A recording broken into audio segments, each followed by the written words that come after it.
Hey everybody, welcome back to JoanneTechLover. I'm Jared and I'm going to be taking a look at Cougar's new optical gaming mouse, the 550M. This is an extremely comfortable, fully programmable 6-button mouse with 2 zones of RGB backlighting for those of you who like your gear to glow.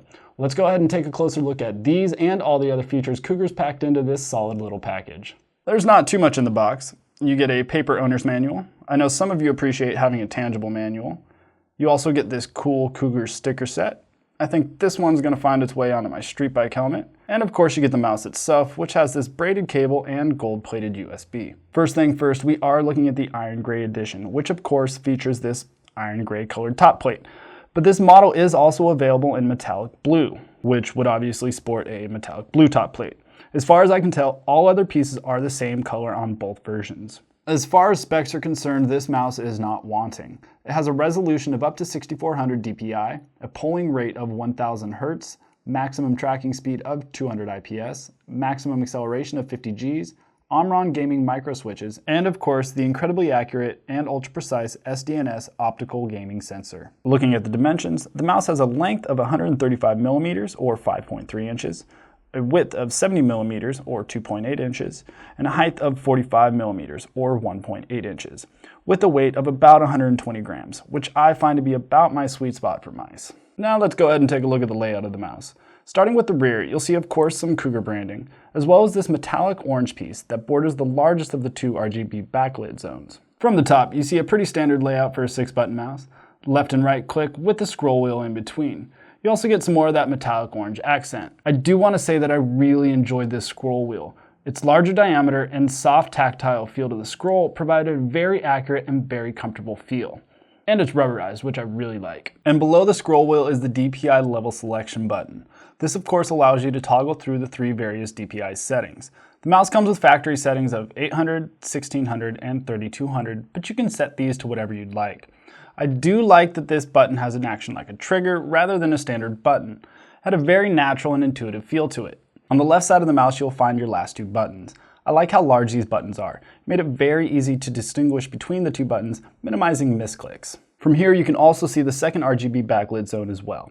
The zone is actually your DPI level selection indicator. I like its placement here rather than at the DPI button itself because you don't have to lift your hand to see what level you're in. You also get this nice honeycomb pattern anti-slip plate. This same anti-slip pattern can be found on the right side of the mouse as well, providing you with a very secure feel. On the bottom you see these 3 large feet. These seem to slide very well on both my desk and mouse pad. And of course you get a look at the optical sensor. I found the overall shape and layout of the 550M to be both very comfortable and natural feeling.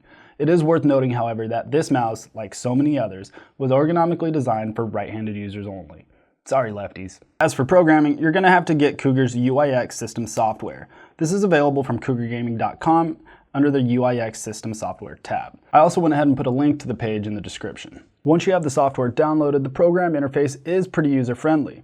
It opens up automatically to the Performance tab. From here, you can set each of the 3 DPI level settings either by using this slider or by typing in the specific value.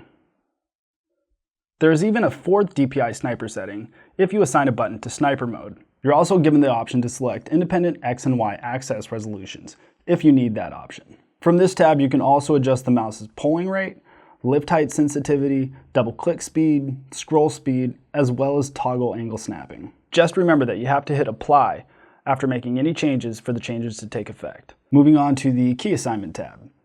On this tab, you see a series of icons that correspond to a different button on the mouse. These are the button's current functions. On the right side of the screen is a series of icons that indicate a desired function. To change the function of the button, simply click and drag the icon of the desired function over the icon that corresponds with the desired button. These are just the basic mouse button commands, but there are a lot more options in the advanced section. You can also program a macro to any of the buttons you want. To do this, simply click here on the macro button, then click New Group. You're then asked to name the new group, then click New Macro. You then enter the name of the new macro, click Start Record, and then enter your macro. Now you can also enter delays from here or track mouse movement as part of the macro's execution as well, but we don't need any of that, so we'll just click OK, which will bring us back to this screen where you can see that we now have a new icon for our macro. And just as before, all you have to do is drag and click to the desired button. But remember, you always have to apply your changes for them to take effect. Moving on to lighting control, it's fairly straightforward. There are 2 zones, which can each be set individually. For effects, there is fully lighted, breathing, and off. Simply click on the desired effect for each of the zones, and that's it. To change the color of a zone, simply click on the color you want from either this bottom selection or from the color spectrum up above. You can then fine-tune the color by adjusting these sliders here. And again, make sure to apply your changes. Now, the software comes with 3 profiles that can all be set up individually. You can select which profile you want by clicking on one of these 3 modes. To rename or add additional profiles, click on the Gaming Profile Management button. From here, you can edit the profile name, photo, import and export and copy profiles, as well as create or delete. It is all very intuitive and easy to use. This is also where you'd come if you wanted to reset a profile to factory settings. It's also nice to know that this mouse does have an onboard memory, allowing you to bring up to 3 profiles with you for gaming on the go. Well, that's it for this look at Cougar's new 550M Optical gaming mouse. If you like what you saw, make sure to hit the subscribe button. Also, feel free to leave a comment if you have any. And be sure to follow Joanne on social media. That's Facebook, Twitter, and Instagram at JoanneTechLover.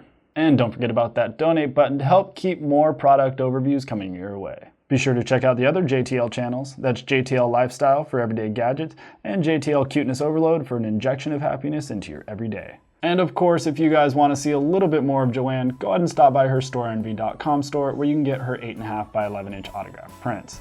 Well, I guess that's it. See you guys.